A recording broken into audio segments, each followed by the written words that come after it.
Ito po, Raider 150. Yan. Papalitan po ng pork oil seal. May tagas. Pinaklas na po ng Team Babin Garage. Team Babin Garage. Yan. Nandiyan na po. Yun na po. Nagtatakal na po ng panlinis. At ito po yung dinayo pa namin sa Batangas. Medyo, yun. May tono naman po yung wave R. Dadalhin po pa Cavite. At nilulumot na po.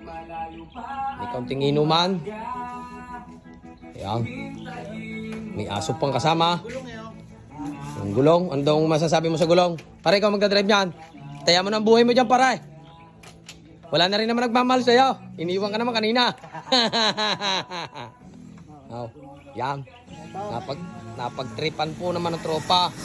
Yan, kinalog na po. Ito na po yung kanyang kuhan. Bomba, meron. May pangangin niya pa rin. Nagbablog ako pare, walang cut to eh. Ay, vlog natin, walang putol to. Yan, kanyang pork. Pangunahan. Nililinis. May pampuma dyan pare, na doon sa may nakatago. Inilalabas lang yung pag kailangan. Nagtatakal na po si bodyguard. Pinagalingan po ang tansyameter. Yun na. Oh. Yun po, may mga mamaro din. Mamaro yun. Umawak po yung si mamaro. Yung mamarunong. Mamaro! Marunong yun, oh. May mabuhati ka muna. Kami. Oh. Team Pula. Oh, siya na. Age doesn't matter. Dito. Team Hubad. Team Hubad. Team Hubad. Mga packboy. Yan. Yan ang mga packboy na iniwan.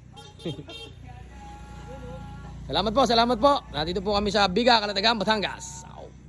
Pakita po ang ganda ng kagubatan at ang kabundukan at ang ating patubuhan. Salamat po.